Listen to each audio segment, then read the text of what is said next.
Quand je me promène dans la rue, en fait, je vois des toits qui m'intéressent et qui m'interpellent. Et du coup, je cherche par tout moyen de monter sur les toits.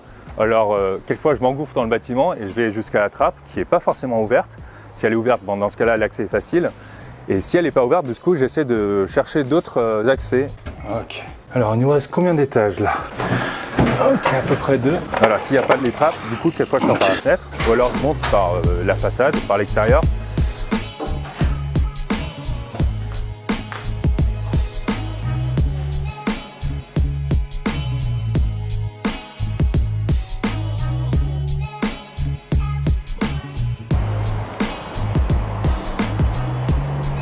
Faut juste faire gaffe aux rainures quand on marche parce que quand on est dans la rue, on garde pas forcément ses pas. Et là, c'est super important parce que là, hop, on peut trébucher. Il faut savoir qu'avant, j'avais le vertige, mais à mort. C'est-à-dire que sur un mur de 3 mètres, en fait, je pouvais pas du tout me tenir debout. Et du coup, j'ai demandé à mon ami Simon, il m'a amené sur plusieurs façades, des longeades de façades, mais vraiment à même le sol pour vraiment m'aider à me faire comprendre comment répartir mon poids du corps dans l'espace, ma proprioception.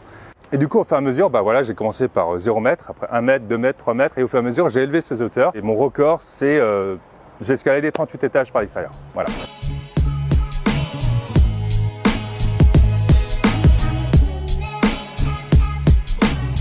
Je considère les toits de Paris comme un havre de paix, un endroit où je peux vraiment m'isoler loin du vacarme parisien. En bas, voilà, quand vous marchez, etc., il y a des bruits de voitures, il y a des passants, il y a des transports en commun, enfin il y a vraiment tout plein de machines bruyantes qui sifflent autour de nous. Et ici, en fait, à part quelques petites cheminées, quelques aires de ventilation, il n'y a pas grand-chose en fait qui nous atteint. Et du coup, ça me permet de me reposer, de sortir de mon quotidien, de voir d'autres structures telles que des cheminées ou du zinc, qui change complètement la configuration de ce que j'ai l'habitude de voir normalement. C'est ce que je viens ici faire en tout cas. Je réfléchis à mes idées, à d'autres idées, m'inspirer un peu. Aussi, j'aime à travailler mon mental.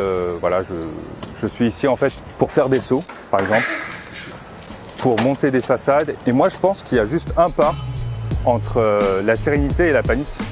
Et en fait, j'essaie de cultiver cette différence, cette distance. Une fois que j'ai dormi là, j'ai étendu mon hamac de cette barre métallique à cette zone de ventilation, bim. Moi, mon activité principale, en fait, c'était être caméraman dans l'équipe de parcours de Freerun, qui s'appelle la French Freerun Family.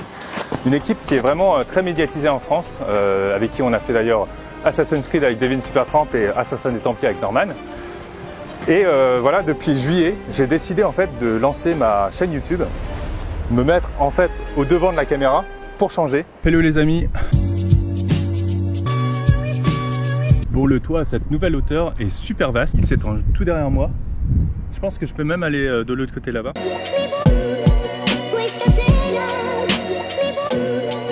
Ça a explosé en fait. J'étais pas du tout prêt et j'ai dû me façonner en fait un caractère, un personnage qui motive les gens à sortir de chez eux. Il y a un monde autour de vous, faut pas rester cloîtré dans sa chambre.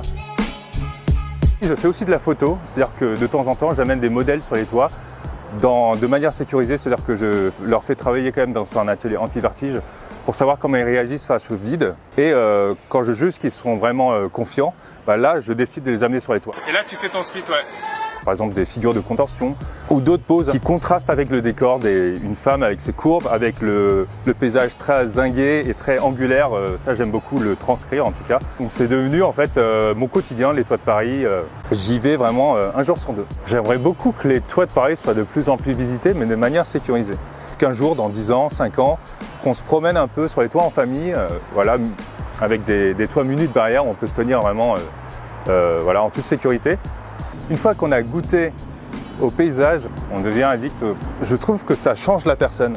Ça lui fait prendre vraiment une autre dimension sur sa vie, une autre recul, vraiment, parce que on est juste là et on est infime par rapport à toute cette nappe de zinc de Paris. Et après être monté sur les toits, je ressens toujours comme une apesanteur. Je veux dire, je suis resté perché un peu là-haut. Et puis après, boum, je redescends à la réalité. Je considère un peu les toits comme un voyage. Je m'enrichis en fait en tant que personne. Et je m'ouvre un peu plus, je suis un peu l'explorateur des sommets urbains, quoi.